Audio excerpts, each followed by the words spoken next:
Assalamualaikum warahmatullahi wabarakatuh.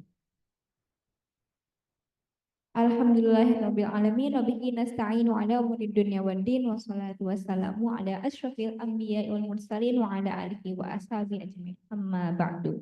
Puji dan syukur marilah kita panjatkan kehadirat Allah Subhanahu wa taala yang telah memberikan kesehatan kepada kita semua sehingga kita bisa berkumpul di gedung Al-Qadiyah ini maupun melalui layar Zoom juga dengan dalam keadaan sehat walafiat tentunya. Tak lupa pula salawat serta salam semoga tak tercurah limpahkan kepada junjungan kita Habibana wa syafi'ina wa maulana Muhammad sallallahu alaihi wasallam, dan kita nantikan syafaatnya di yaumil qiyamah. Oke, selamat datang saya ucapkan pada kakak-kakak dari Lintas Arka, dan selamat datang pula di kegiatan Gebyar Ramadan 1446 Hijriah, transformasi diri bersama Ramadan. Dengan topik kita kali ini di harinya Jumat yang berkah ini, kita akan membahas mengenai akhlak mulia istri Rasulullah SAW. Nah, sebelum kita mulai acaranya, mari kita sama-sama mengucap basmalah agar tentunya diberkahi oleh Allah dan juga nanti kakak ketika selesai meninggalkan acara ini pun mendapatkan ilmu yang bermanfaat dan nanti bisa diimplementasikan untuk mengejar 10 hari terakhir ya kakak ya. Ramadan udah nggak terasa, udah lewat 2 minggu, udah lewat 10 hari kita berpuasa, dan semoga kita harapkan di 10 hari terakhir ini kita bisa maksimalkannya dan nanti semoga Allah kehendaki kita untuk mendapatkan malam Lailatul Qadar. Amin. Mari kita baca, mari kita buka dengan membaca basmalah bersama-sama. Bismillahirrahmanirrahim. Oke, kakak gimana kabarnya hari keberapa nih puasa ya? Hari kedua, satu, masih semangat ya untuk mengejar 10 hari terakhir Ramadan ya? Insya Allah, apa ya, udah ada yang mulai targetin itikaf di mana ya, sama siapa gitu. Udah ada target masjidnya yang mau diitikafin? Oh, belum kepikiran. Mungkin habis ini bisa dipikirin ya kayak kita hunting masjid bareng-bareng buat itikaf untuk maksimalkan 10 hari terakhir Ramadan kita. Nah, alhamdulillah kakak semua dalam keadaan sehat dan juga harapannya semoga besok dan seterusnya pun dalam keadaan sehat karena itu adalah yang paling utama. Amin. Amin. Oke, sebelumnya perkenalkan saya Nurul Azizah yang akan menjadi MC pada kesempatan kali ini dan akan memandu berjalannya acara untuk topik kita akhlak mulia istri Rasulullah SAW. Nah, berhubung tadi juga ada kakak sudah masuk lagi, udah ada tambahan peserta dan sepertinya kakak juga udah nggak sabar mendengarkan materi tentang bagaimana sih menjadi mengimplementasikan akhlak mulia versi istri Rasulullah SAW. Untuk itu izinkan saya memperkenalkan narasumber kita pada kesempatan kali ini yang tentunya sudah ada di samping kanan atau samping kiri atau tadi tengah-tengah ya, tengah-tengah kakak-kakak. Itu ada narasumber kita yaitu Umu Sajat yang terpampang di layar kanan dan kiri ya, bisa dilihat atau bisa ditengok langsung ada Umu di sana.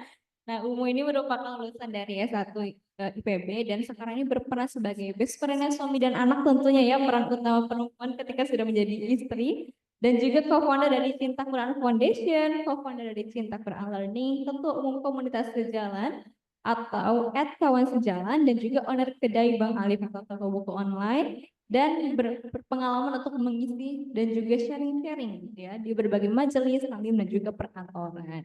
Nah, mungkin kita boleh undang Umu saja ke hadapan kita. Umu, silakan Umu.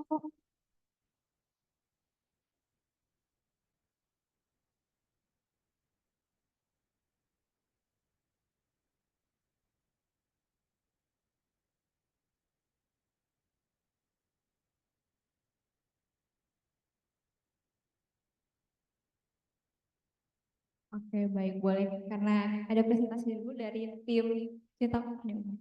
Oke, silakan pada kakaknya, waktunya dipersilakan.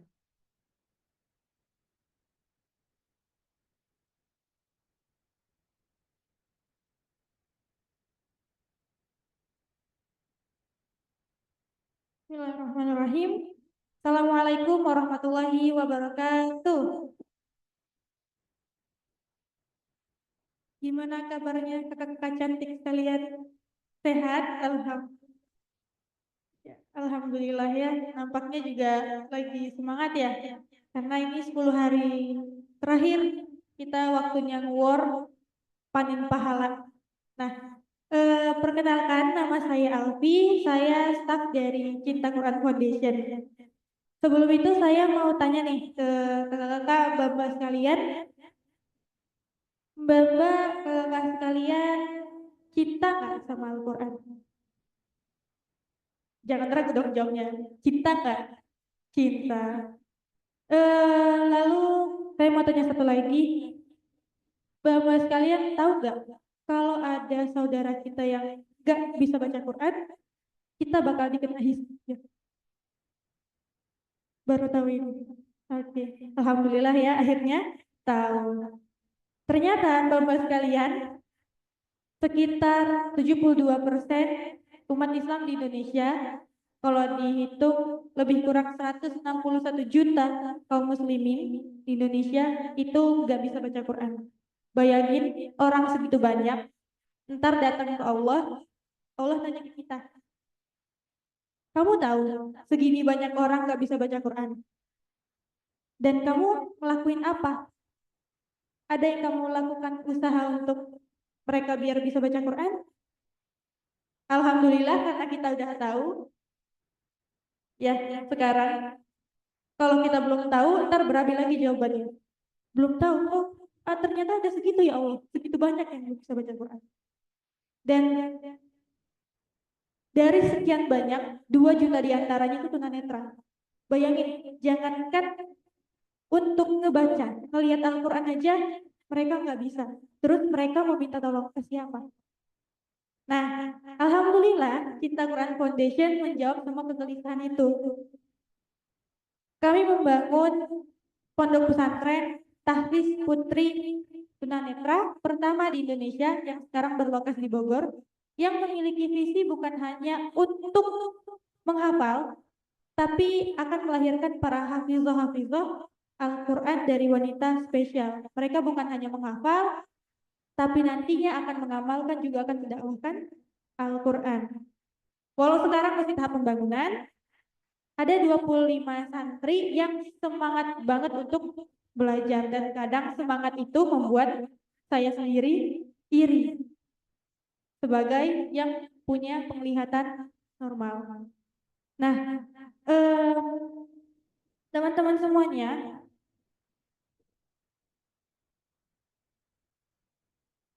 untuk melihat ya bagaimana perkembangan pesantren tersebut, mungkin setelah ini kita bakal simak video, ya sedikit cuplikan video. Mungkin Mbak Mega bisa.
Insya Allah.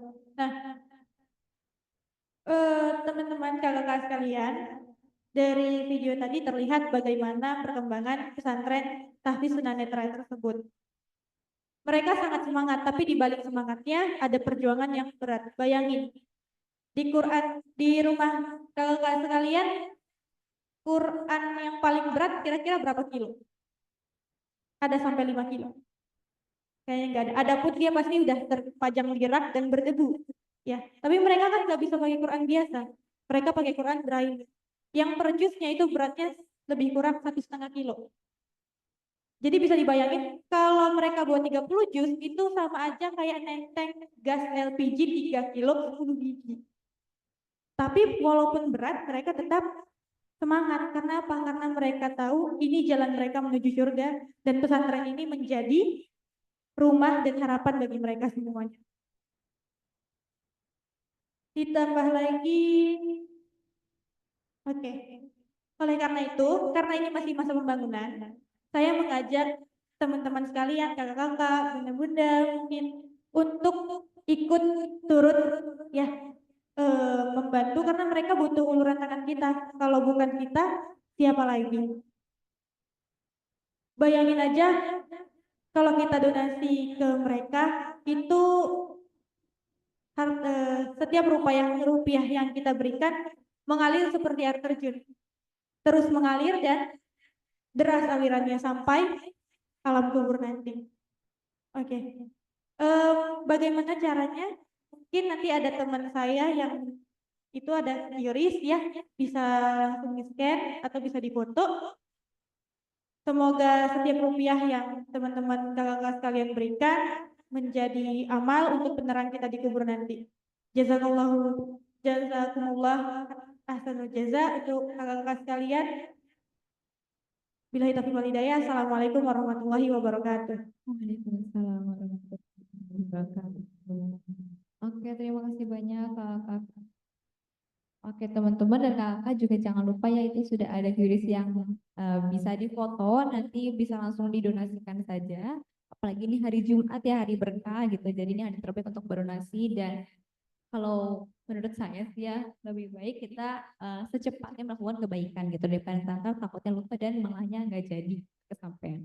Oke, sambil nanti di foto paralel juga sekarang kita bisa mendengarkan tausiah dari Umu saja sih sedikit lagi. Umu bagaimana kabarnya Umu?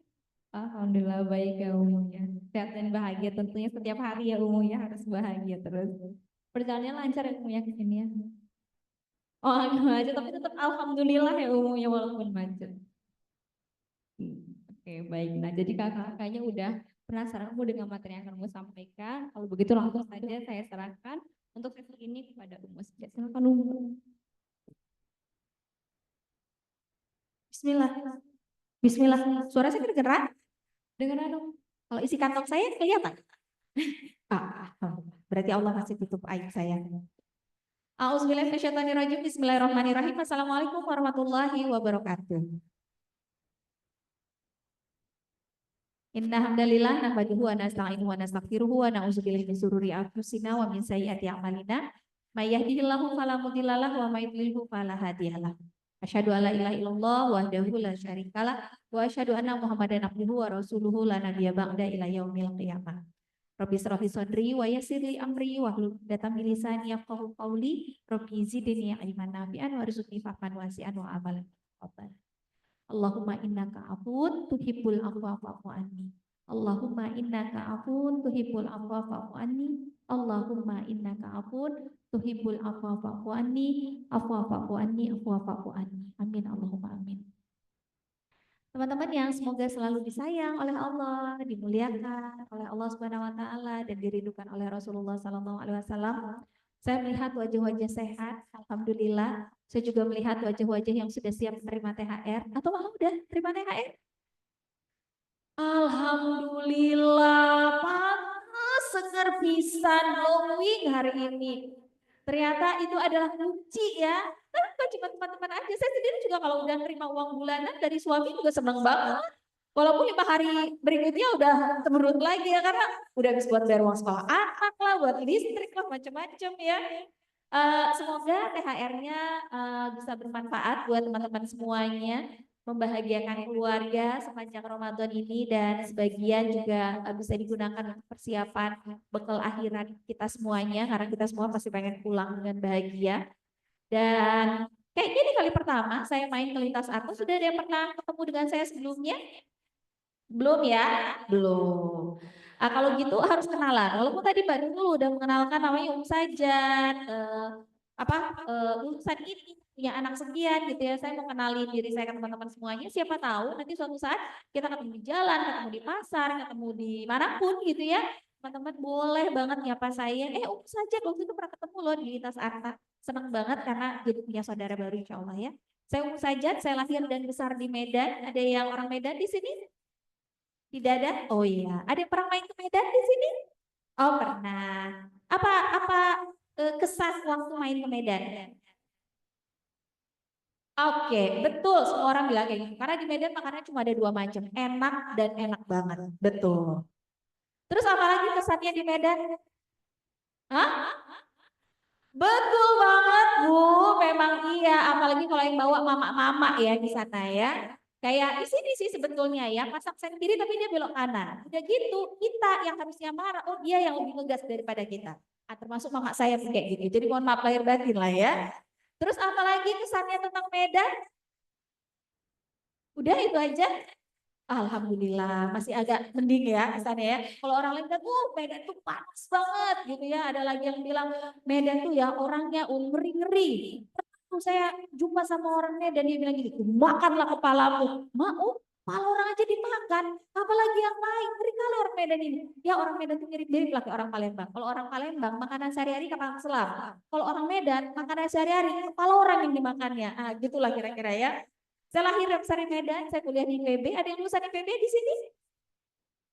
Oh enggak. Tapi ada yang pernah main ke Bogor atau ada yang orang Bogor di sini? Oh Bogor. Bogornya di mana?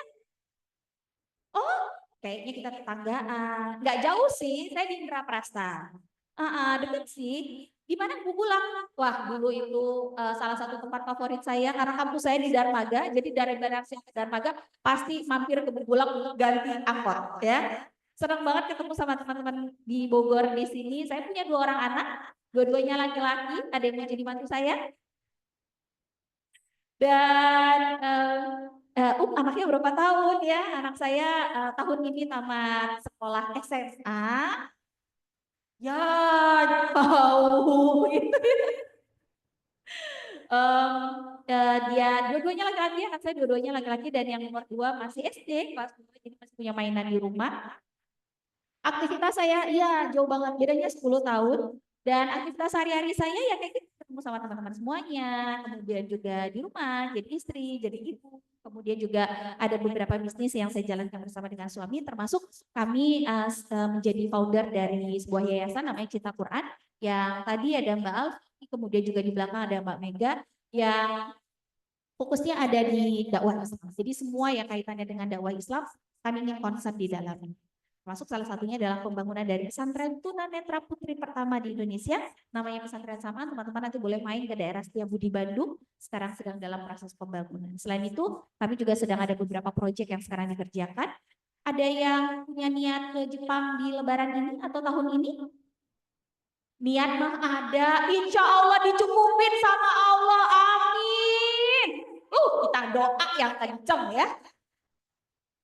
Nah, nanti kalau kalau udah kejadian beneran nih main ke Jepang, mainnya ke Yokohama di situ, insya Allah sekarang sedang dalam proses pembangunan Masjid Indonesia pertama di kota Yokohama. Yokohama itu jaraknya cuma sekitar 45 menit dari Tokyo. Teman-teman bisa main ke sana atau kalau pas lagi main ke Melbourne, teman-teman juga bisa main ke daerah Melbourne. Kita sekarang sedang bangun Islamic Center Indonesia pertama dan terbesar di benua Australia. Mohon doanya juga. Dan kita juga sekarang sedang dalam proses inisiasi untuk pembangunan masjid di daerah Edmonton di Kanada. Dan di masjidnya itu sering kelihatan aurora. Jadi buat teman-teman yang pengen dapat pemandangan aurora tapi juga ada kubah masjid, nanti insya Allah main ke Kanada ya, bareng-barengnya insya Allah ya, amin Allahumma amin. Mainannya kok keluar negeri terus, iya soalnya bosan di Indonesia gini-gini aja kondisinya ya. Jadi kabur aja dulu ya. Teman-teman yang disayang Allah, hari ini tuh kita mau bahas satu tema yang waktu saya dapat tema ini dari panitia, wow berat sekali temanya tentang akhlaknya istri-istrinya Rasulullah Shallallahu Alaihi Wasallam. Kenapa begitu? Karena saya sendiri pun sebetulnya masih sangat jauh dari itu, teman-teman. Masih lebih banyak galaunya, masih lebih banyak overthinkingnya. Jadi apa yang saya sampaikan ini betul-betul apa yang memang berasal dari kitab-kitab dan buku-buku yang pernah saya baca dan pernah saya pelajari, dan secara pribadi pun saya sendiri sebetulnya masih berproses. Jadi kita sama-sama belajar ya insya Allah ya. Kalau kita bicara tentang istri Rasulullah Shallallahu Alaihi Wasallam, ada satu sosok istrinya Rasulullah di antara istri-istri beliau yang lain yang saya kagumi, teman-teman. Saya paling kagum dengan istri beliau yang ini. Teman-teman juga pasti kenal. Inisialnya dari UK. Kok pada pintar sih? Ih, orang nggak malu-maluin, bener deh. Mana paling depan lagi ya. Kan ada yang sudah pernah naik Gua Hiro? Udah sampai atas naiknya. Masya Allah. Siapa lagi yang udah pernah naik Gua Hiro? Satu orang? Ada lagi? Belum ada? Tapi semua sudah pernah berangkat umroh? Yang sudah saya doakan tahun ini berangkat lagi. Doanya kok kurang semangat, agak lemes. Puasa. Ya, bener juga sih alasannya. Teman-teman yang belum pernah berangkat tahun ini saya doakan berangkat. Bismillah, Allahu Akbar. Diniatkan sekali dalam seumur hidup teman-teman harus berangkat umroh dan harus berangkat haji bersama dengan keluarga yang dicinta. Apa yang mau saya ceritakan tentang Gua Hiro? Tiba-tiba dari Khadijah larinya kok ke umroh, larinya kok ke Gua Hiro gitu ya. Nah, yang sudah pernah berangkat ke Gua Hiro dengan Mbak siapa? Mbak Devi. Mbak Devi waktu itu naik ke atas sampai puncak. Sampai Gua Hironya. Masya Allah. Siang, malam, pagi, sore. Masya Allah. Itu keren banget tuh pemandangannya kalau pas malam.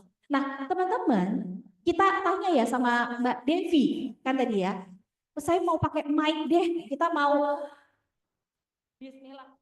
Pakai itu aja. Jangan. Harus lebih kenceng lagi biar kita semuanya kedengeran gitu. Jadi kita panas-panasi teman-teman ini supaya nanti pada naik Gua Hiro semua. Gitu. Mbak Devi, waktu itu naik ke atas bersama dengan siapa? Jadi sempat di jalan itu sempat ada keraguan ya, maksudnya ini nanti gimana, terus kan pasti kan kalau yang udah pernah menyusui berasa ya kalau misalnya dia nggak dikeluarkan juga rasanya kan. Iya, aduh itu nggak nyaman banget tuh. Kitanya panas dingin. Jadi kejadiannya tuh nggak karena kan gelap kan. Iya. Siapapun tiba-tiba Betul. ada yang ngasih saya pisang sama kurma, entah dia ngomongnya apa, tapi dia nunjuk-nunjuk ke atas, kata suami saya itu dikasih mungkin energi protein biar kamu kuat sampai atas. Masya Allah. Dan Mbak Devi nggak kenal orangnya. Gelap. Betul. Gitu. Gitu terus ya alhamdulillah selama di sana juga aslinya tetap lancar, tetap ini gitu. Jadi Tetap bisa nyusui. kebetulan anak saya waktu itu masih umur 6 bulan, jadi sama orang tua saya kan nggak boleh dibawa. Oke. Saya beberapa. Ya Allah, kalau orang lain teh oleh-olehnya kurma sama zam-zam, kalau Mbak Devi teh air susu ibu, ih keren banget, Masya Allah. Dan saya nenteng-nenteng. Itu. Nenteng-nenteng cooler bag. Jadi biarlah istri tertinggal, yang penting air susu ke bawah lagi. Iya. Mbak, berapa lama waktu yang Mbak Devi butuhkan dari bawah sampai ke Gua Hiro? One way? Jam 3. Jadi sampai atas? Sampai atas. Jadi kan di titik bawahnya itu mungkin ya nggak terlalu gini. Hampir 2 jam. Soalnya lumayan tinggi. Betul. Iya. Betul. Sekali jalan ya, one way ya, one way itu waktu saya rasa 1,5 jam. Iya. Mbak, saya juga kemarin segitu Mbak, ya Allah, saya pikir udah saya yang paling lambat sendiri, ternyata pulang dari sana mau cerita sama Ustaz Fatih suami saya. Abi waktu itu bilang Umi yang paling Mbak, ternyata ada teman Umi sekarang Mbak Devi. Habis ini kita harus fotoan berdua Mbak Devi. Alhamdulillah. Teman-teman, sama seperti kita, mau nyerah juga ya, sama banget. Nah teman-teman yang disayang, makasih ya Mbak Devi ya, yang disayang Allah.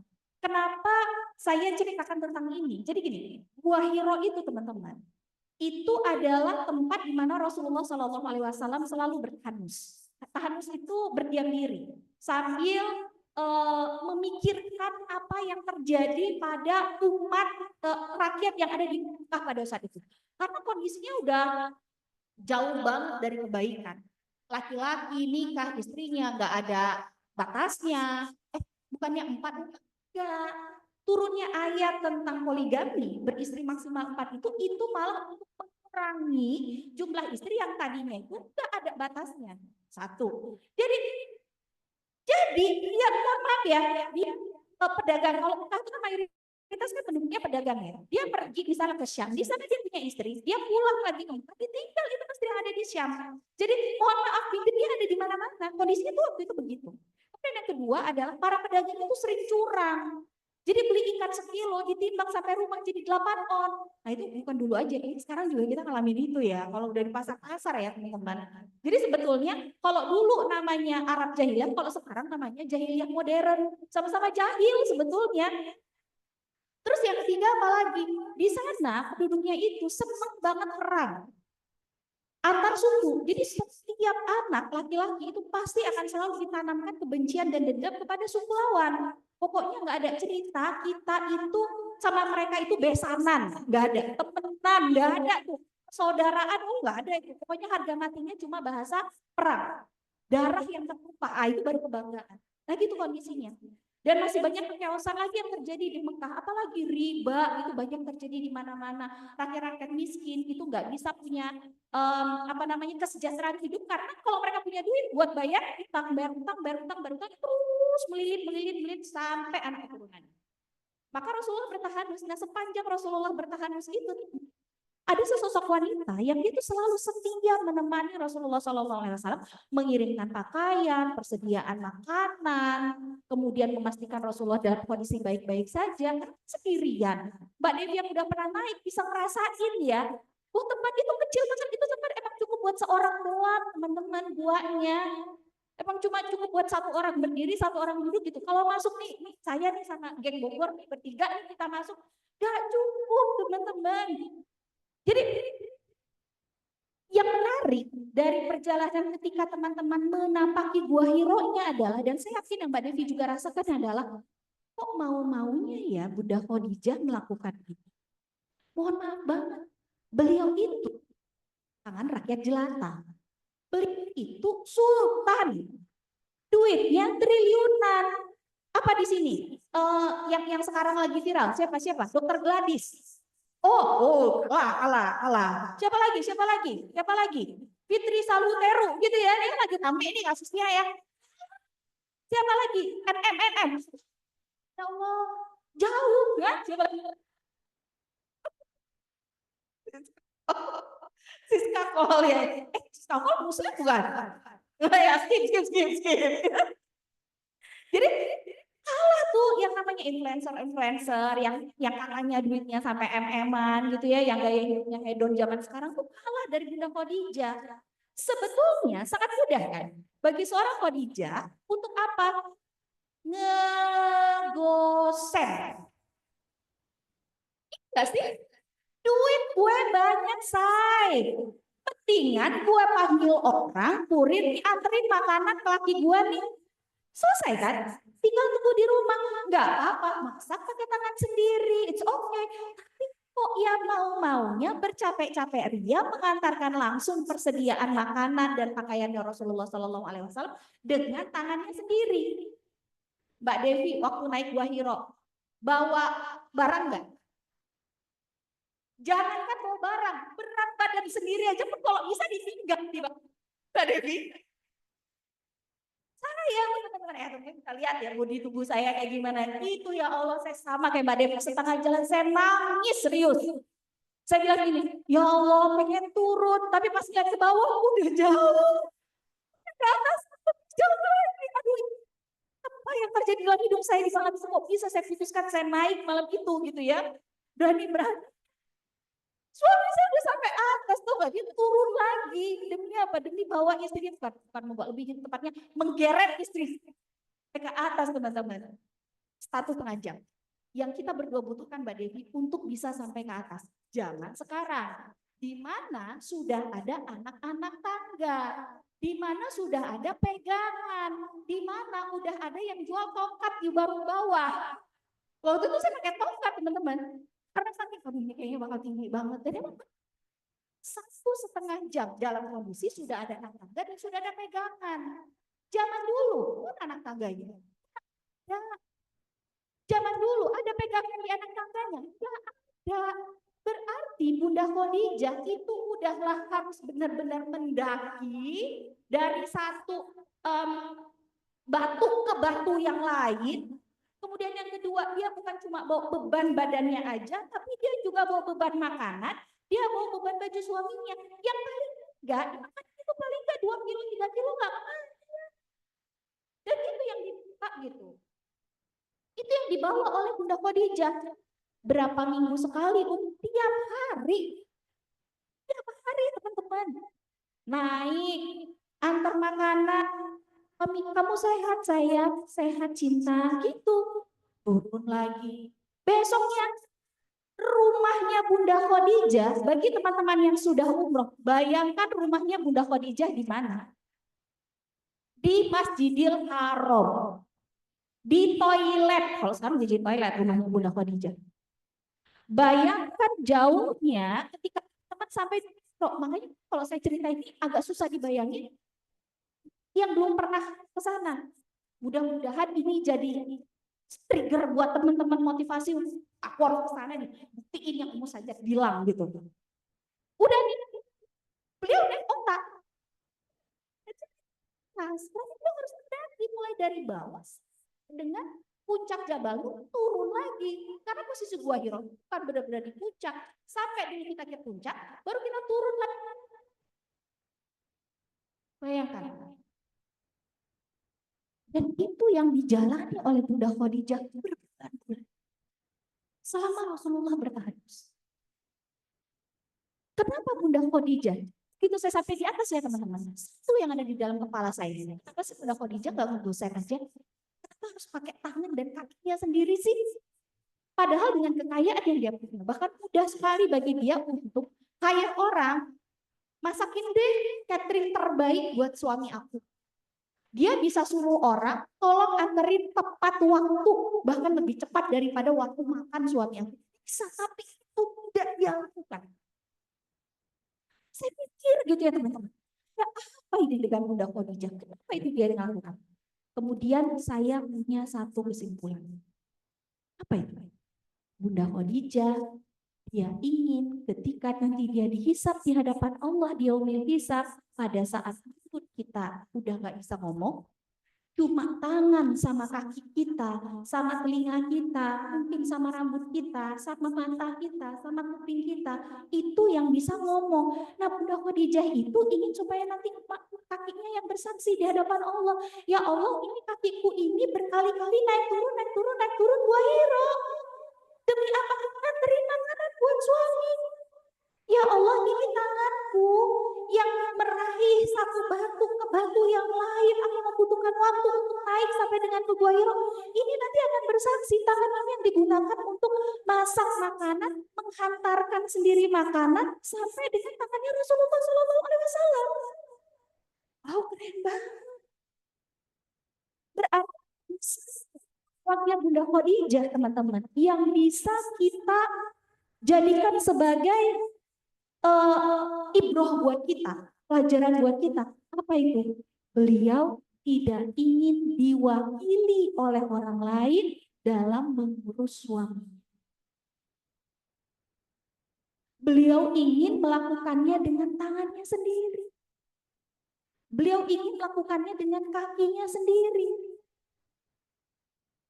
Kalau kita sekarang, bikinin kopi dong. Teman-teman ada yang sudah menikah di sini? Oh, rata-rata sudah menikah ya. Ada yang belum? Oh, berapa orang yang belum? Oh, ternyata lebih banyak yang belum. Ya udah dibayangin dulu aja, bayangin udah punya suami gitu ya. Jadi zaman sekarang itu teman-teman banyak istri-istri yang mereka mengoutsource kepengurusan suaminya. Outsourcing, keren bahasanya. Jangan sedih ya. Jadi siapa yang di outsource? Ya Mbak yang ada di rumah.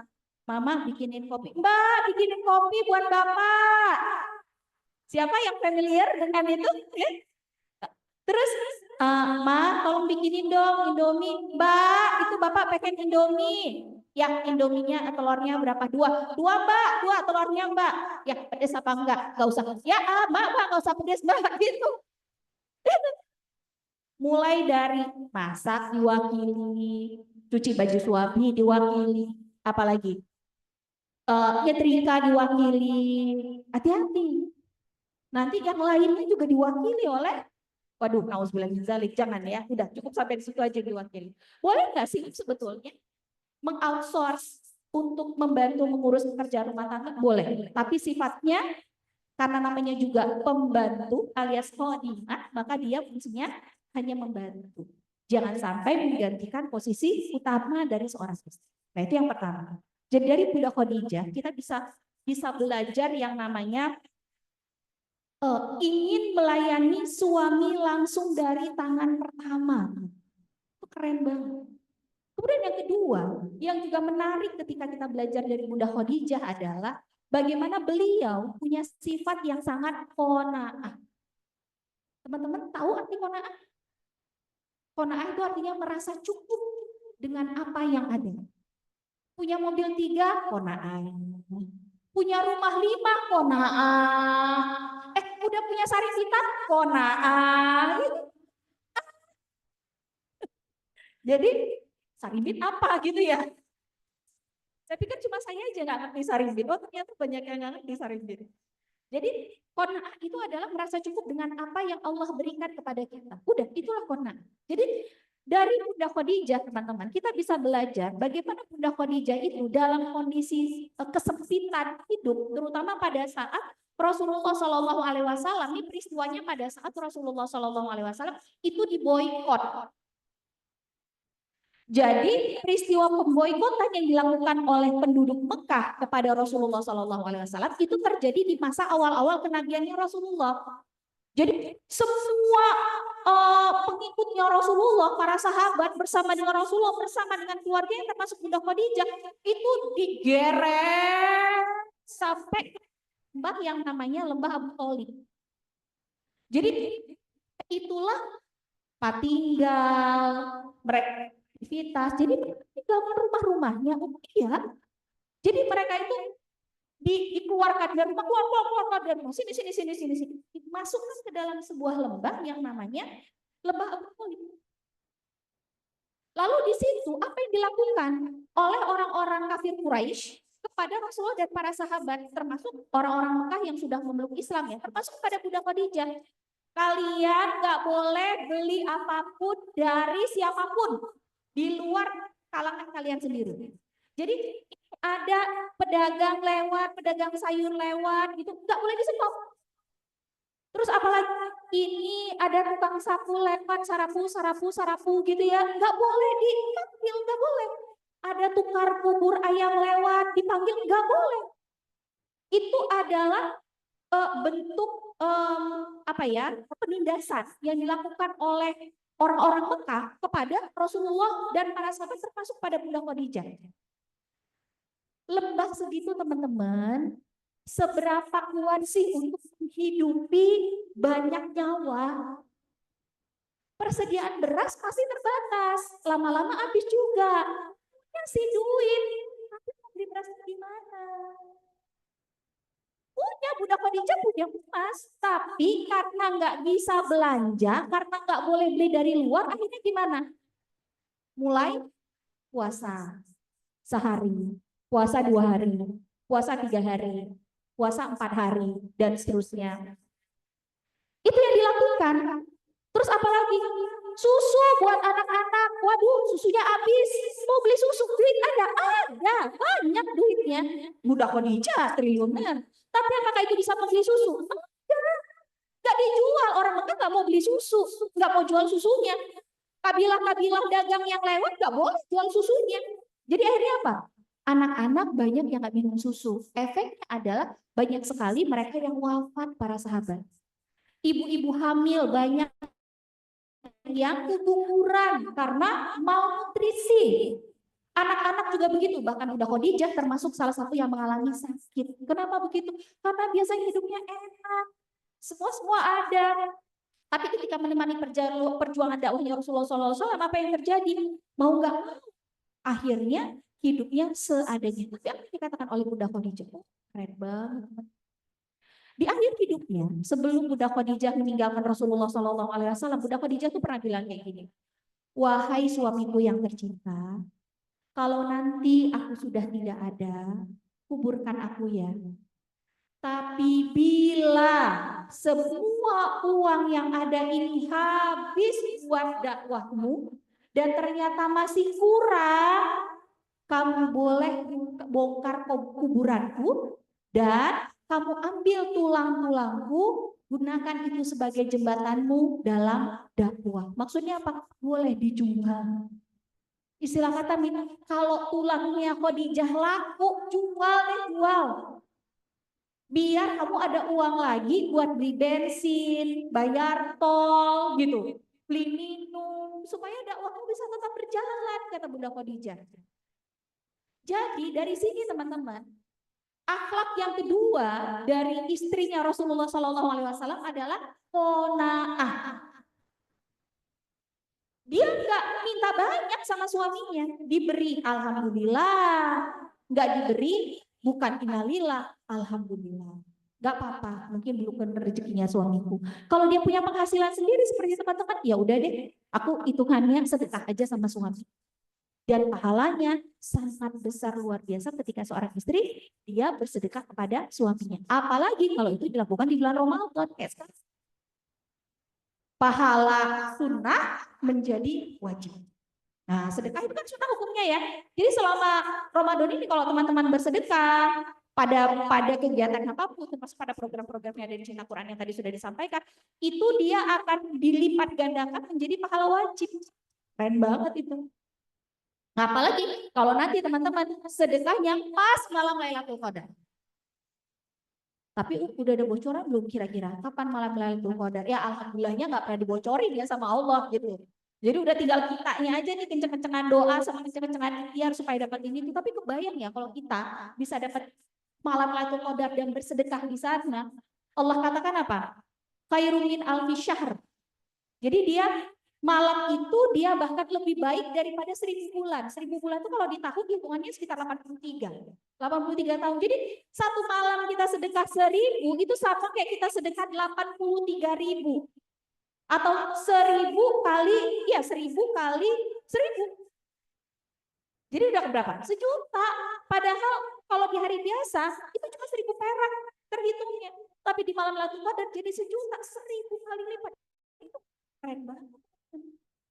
Nah, sifat yang kedua yang dimiliki oleh istri Rasulullah dalam hal ini Bunda Khadijah adalah qanaah itu tadi. Jadi nggak pernah ribut, nggak pernah marah. Suaminya berikan sekian beliau terima, nggak apa-apa. Kebetulan aku ada rezeki, ya udah kita bagi sama-sama, gitu ya. Itu dilakukan oleh Bunda Khadijah radhiyallahu anha. Kemudian ketiga, apa sifat dari atau akhlak dari istrinya Rasulullah SAW yang bisa kita tiru, teman-teman? Yang ketiga adalah menenangkan. Menenangkan. Dan ini juga dilakukan oleh Bunda Khadijah kepada Rasulullah SAW. Dan kita tahu ya peristiwanya ketika Rasulullah menerima wahyu pertama, beliau turun, siapa yang dicarinya? Kenapa beliau menemui Khadijah? Bukan yang lain. Berarti kalau dalam bahasa psikologi Khadijah lah yang menjadi top of mind-nya Muhammad SAW. Orang pertama yang ada di dalam kepalanya itu adalah Bunda Khadijah. Ya sama lah kayak kita. Kalau punya masalah pasti ada nama orang di kepala kita yang gue harus cerita sama dia nih. Kan gitu ya. Entah itu suami, entah itu teman, entah itu orang tua, pasti setiap dari kita punya itu. Nah, Rasulullah juga punya itu dan ternyata jadi top of mind adalah Khadijah. Beliau pulang, beliau menggigil kedinginan. Kenapa? Karena ketika beliau di Gua Hiro yang dilihat oleh Rasulullah SAW itu adalah makhluk yang sebelumnya. Ya biar. Itu makhluk sangat bercahaya. Bahasa kita kan sekarang tuh glowing pisang itu Maya. Dan dia punya sayap. Yang sayap sebelah kanannya itu sampai ke ujung timur. Jadi kayak nggak ada batas. Lah batas sayapnya itu sampai ujung timur. Terus sayapnya. Sayapnya sebelah kiri itu ada di ujung barat. Gitu. Ini makhluk astral dari mana gitu. Jangankan yang kayak gitu teman-teman. Lah kita aja dengar cerita horor aja sebagian dari kita udah, oh jangan cerita gitu dong, nanti aku gak berani nemani ke toilet, aku sendirian. Baru dengar ceritanya doang. Ada yang udah pernah ngalamin diganggu jin? Nah nggak mau kan?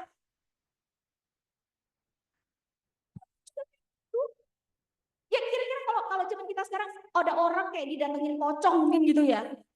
Tapi itu kayak gitu levelnya teman-teman, belum pernah lihat itu sebelumnya. Jadi ya Allah ngeri banget itu orang gitu. Udah gitu disuruh pula ngomong kan ya. Jadi ngomongnya terbata-bata. Udah nggak bisa ikro, nggak bisa ikro, nggak bisa gitu. Udah nggak bisa kalian apa kalau jadi sama kayak gini. Ketemu pocong terus pocongnya bilang bicara. Terus sama pocong bisa dipeluk gitu. Gimana rasanya? Dirasakan oleh Muhammad pada saat itu teman-teman. Dirasakan oleh Muhammad. Makanya kebayang gimana ketakutannya Muhammad pada saat itu. Lalu dia turun. Orang ini adalah istrinya. Kenapa? Karena yang ada di top of mind dia, istriku pasti bisa nenangin aku. Yang bicaranya itu. Dan betul, itu keputusan yang sangat tepat. Memang Bunda Khadijah bisa menenangkan suami. Gak banyak nanya. Seliputi, udah diseliputi, dibiarkan tidur istirahat sampai suaminya tenang. Nah, jadi akal ketiga dari istrinya Rasulullah SAW dan ini menjadi bekal bagi teman-teman yang akan menikah, yang jomblo pengen nikah kan? Mau kapan? Biar doain nih. Oke, sip. Tahu belum ketahuan hilalnya ya? Hilal belum nampak ini kayaknya nih ya. Tahun depan. Oke. Antara 1 minggu tahun depan ya. Ada yang lebih spesifik ini, soalnya Allah suka doa yang lebih spesifik nih. Kayaknya nggak secepat itu juga ya. Nggak besok juga. Oh iya bener, besok Sabtu, bener juga ya. Tapi nggak Sabtu besok juga sih ya. Aduh. Allahu Akbar. Nah, jadi teman-teman, buat teman-teman di sini yang belum menikah maupun yang sudah menikah, karakter istri yang menenangkan, percayalah itu dibutuhkan oleh suami kita.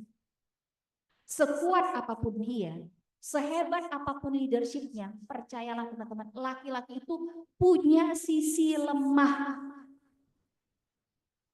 Mumpung ada laki-laki. Percaya teman-teman, laki-laki itu juga kadang-kadang mewek. Hah? Kita Mbak Devi. Sehebat apapun dia di luar sana teman-teman, sebercahaya apapun dia dilihat orang, seberpengaruh apapun dia dilihat orang oleh orang teman-teman. Ya, dengar pernah lihat pernah mendengar statementnya Pak B.J. Habibie, menarik sekali. Jadi beliau pernah bilang begini, dulu saya takut sama yang namanya kematian. Setiap ada orang bicara tentang kematian, saya takut. Tapi setelah istri saya wafat, saya malah merindukan kematian. Dalam nggak tuh kata-katanya? Jadi yang bisa bikin beliau switch pemahamannya tentang ajal itu adalah ketika istrinya wafat. Kenapa? Karena beliau tahu satu-satunya cara agar Allah bisa pertemukan kembali beliau dengan Bunda Ainun adalah dengan kematian. Itu yang namanya sehidup sesurga. Itu. Jadi jadilah istri-istri yang menenangkan. Ya, siap ya. Siap. Kalau aku jadi istri yang menenangkan, terus siapa dong yang nenangin aku? Ya kan? Saling menenangkan. Nanti juga ada momen di mana kita nih perempuan juga butuh ditenangkan. Dan pada saat itu suami berfungsi untuk menenangkan. Nah, tapi ya kan begitu ya. Tapi sekarang ini sayangnya teman-teman, masalahnya bukan seringkali ya, ada beberapa kasus di mana suami tidak mencari ketenangan lagi dari istri, tapi dari orang. Atau istrinya juga begitu, tidak mencari ketenangan lagi dari dalam, dari suaminya, tapi malah mencarinya dari orang lain. Ini kisah nyata ya teman-teman. Jadi saya di DM oleh seorang akhwat, pastinya via Instagram, kemudian dia cerita tentang masalahnya. Dan itu salah satu kasus yang terberat yang pernah saya tangani. Di antara bagian kasus rumah tangga. Saya ceritakan ini buat jadi pelajaran buat teman-teman semuanya ya yang ada di sini. Karena kebetulan kasusnya sama, dia juga bekerja sama seperti teman-teman. Jadi dia bilang gini, saya ibu rumah tangga beranak 3, anak saya yang paling kecil umurnya sekarang sudah 4 tahun dan dia perempuan. Ayahnya sayang sekali sama dia, yang paling besar anaknya umurnya sudah 18 tahun. Tapi yang jadi masalah adalah suami saya itu enggak kalau itu bukan anak. Paham sampai di sini? Jadi anak saya yang pertama dan kedua itu anak suami saya. Tapi anak saya yang ketiga bukan anak suami saya sebetulnya. Tapi suami saya nggak tahu. Dia pikir itu anaknya. Dia sayang banget sama anaknya. Mbak, maksudnya gimana? Saya balas. Saya selingkuh. Saya selingkuh sudah 10 tahun. Jadi separuh dari perjalanan pernikahan ini sudah menikah 20 tahun. Teman-teman, karena anak yang paling besar juga sudah umur 18. Saya menikah 20 tahun, tapi separuh dari usia pernikahan itu saya lewati dengan selingkuh. Dan saya berselingkuh dengan teman kantor saya. Dia sudah menikah, saya juga sudah menikah, tapi kami saling cinta. Gimana dong? Nah, susah tuh kalau udah ngomong cinta. Ya kan? Karena orang suka bagian kayak atas nama cinta ya. Dan hasil dari hubungan terlarang kami berdua, saya hamil. Dan ketika saya cek masa subur saya, yang di periode itu saya memang hanya berhubungan dengan selingkuhan saya, tidak dengan suami saya. Maka anak itu adalah anak dari selingkuhan saya. Saya tuh ya teman-teman waktu saya chattingan gitu ya dengan Mbak ini, yang ada di dalam kepala saya adalah gitu, yang ada dalam pikiran Mbak ini ya. Dia malah bilang gini, kan suami saya itu sebetulnya orang yang sangat baik lah. Suaminya baik, kenapa selingkuh? Ya namanya juga cinta. Aduh, susah banget dong. Itu lagi, cinta dijadikan alasan lagi gitu ya. Ya susah gitu. Makanya kenapa dalam syariat Islam nggak boleh itu hanya mengedepankan cinta saja tanpa logika. Cinta itu ada khususnya ada di sini, sementara logika itu ada di sini. Makanya kenapa otak tuh ditaruh di atas paling atas untuk bisa mengontrol semua emosi, hasrat-hasrat jiwa yang ada di sini. Dan akhirnya dalam kasus itu teman-teman, saya rekomendasikan beliau untuk jujur kepada suaminya. Karena itu kezoliman buat suaminya. Kemudian yang kedua, ya terima konsekuensinya. Suaminya mau menceraikan beliau atau bagaimana gitu. Dan akhirnya mereka memang berpisah. Berpisah sama selingkuhannya, pisah juga sama suaminya, coba. Dua-duanya nggak ada. Itu yang terjadi sekarang. Dan itu baru satu teman-teman. Di antara beberapa kasus rumah tangga yang kebetulan saya tangani, yang kaitannya dengan tidak saling menenangkan di dalam keluarga, di dalam rumah tangga. Jadi padahal output dari rumah tangga itu sebenarnya ada sakinah. Sakinah itu tenang. Jadi kalau mau punya keluarga yang tenang, kedua belah pihak, baik suami maupun istri, dia harus sama-sama punya karakter menenangkan. Jadi sekali-sekali jadi api, tapi jangan lupa jadi air. Sekali-sekali jadi air, mungkin sekali waktu perlu jadi api, tapi apinya fungsinya adalah untuk mendidik, bukan karena dendam, amarah, dan lain sebagainya. Nah itu yang ketiga. Yang terakhir, di antara banyak sekali sebetulnya akhlaknya istri-istrinya Rasulullah SAW. Yang keempat yang ingin saya bagikan kepada teman-teman adalah seorang istri, itu dia harus punya karakter cerdas. Maka kalau teman-teman di sini punya pendidikan yang sangat tinggi, S1, S2, bahkan mungkin sampai S3, bersyukurlah karena teman-teman sudah punya karakter itu. Bunda Aisyah radhiyallahu anhu itu adalah perawi atau periwayat hadis terbanyak keempat setelah Abu Hurairah. Kemudian yang kedua saya lupa namanya Ibnu Umar kalau saya nggak salah. Kemudian yang ketiga adalah Anas bin Malik. Yang keempatnya adalah Bunda Aisyah radhiyallahu anha. Teman-teman tahu ada berapa banyak hadis yang diriwayatkan oleh Bunda Khadijah? 2.200. Berarti ada 2.200 peristiwa kejadian Khadijah bersama dengan Rasulullah SAW yang berhasil di-capture dengan sangat kuat di dalam benaknya Bunda Aisyah. 2.200. Sekarang saya mau tanya deh sama teman-teman. Ini sayangnya karena nggak ada pulpen ya. Di HP deh tulis deh 1.000 momen paling berharga dalam hidup teman-teman. 1.000 aja deh, separuhnya dari Bunda Aisyah aja deh sampai 2.000. Mulai dari kapan? Mulai dari balik sampai dengan sekarang. 1.000 tulis. Saya yakin sampai 500 kita udah gini. Lagi ya, gitu udah gitu. Tapi Bunda Aisyah itu, ya, Bunda Aisyah itu sampai 2.200. Kenapa itu bisa terjadi? Karena beliau cerdas, beliau seorang hafal yang ulung. Nah, kecerdasan itu juga perlu dimiliki oleh seorang istri supaya apa? Supaya dia bisa memberikan respon yang benar ketika suaminya perlu diberikan feedback. Istri yang cerdas, feedbacknya itu bukan cuma gini, ya udah Umi doakan semoga masalah Abi selesai. Tiap istri suaminya cerita lagi, iya Umi doakan nanti dalam tahajud Umi masalah Abi selesai. Nanti masalah lagi, gitu lagi ngomong. Iya sih, itu kan udah paham, itu tuh jalur langitnya. Tapi jalur buminya apa? Bi, coba deh Bi, Abi ngomong sama orang HR. Soalnya kalau masalah kayak gini kayaknya HR deh Bi. Nah, dari mana istrinya bisa ngasih solusi HR? Kalau istrinya nggak ngerti ke HR-an, kan?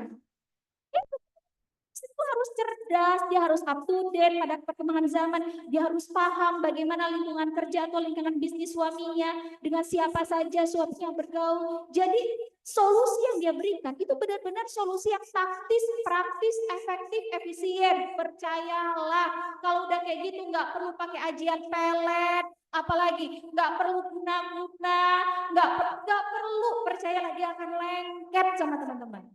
Dia itu siapa? Oh, ya suami lah. Masa yang lain ya. Dan suami sendiri ya, bukan suami orang lain gitu teman-teman. Nauzubillah min dzalik ya. Teman-teman yang disayang Allah, ingin sekali cerita banyak banget sebetulnya tentang bagaimana akhlaknya istri-istrinya Rasulullah. Tapi paling tidak 4 poin ini mudah-mudahan jadi pelajaran buat kita untuk mengikhtiarkan rumah tangga kita menjadi rumah tangga yang sakinah. Sesuai dengan judul besarnya Gebiar Ramadannya Lintas Arta sekarang, apa, transformasi diri di Ramadan gitu ya. Kan kita mau mentransformasi diri kita sama seperti transformer, dari mobil jadi apa, robot kan gitu ya teman-teman. Maka keluar dari sini mudah-mudahan, keluar dari Ramadan mudah-mudahan kita juga menjadi orang yang secara rumah tangga itu akan menjadi rumah tangga yang jauh lebih menenangkan, tenang dan menenangkan. Bukan malah keluarga yang bikin masalah baru, tapi keluarga yang akan menjadi solusi bagi masalah-masalah yang di luar. Biarlah masalah itu cuma cukup di luar rumah kita saja. Ketika masuk ke dalam rumah, kita sudah punya solusinya. Jangan sampai di rumah malah yang menjadi sumber masalah utama. Jadi ada guyonan yang menarik ya. Jadi ada bapak-bapak, dia dia ditanya sama temennya, apa masalah terbesar dalam hidup kamu? Dia bilang, apa masalah terbesar dalam hidup kamu? Dia bilang, dia buka dompet. Oh, masalah uang, dia bilang, bukan. Apa masalah terbesar dalam hidup kamu? Soalnya kamu tadi tutup dompet ya. Di dalam dompet ini ada foto seorang perempuan. Dia yang menjadi ratu di rumah saya. Nah, dialah masalah terbesar dalam hidup saya sebenarnya. Makanya kenapa saya nggak mau lihat muka dia sering-sering gitu ya.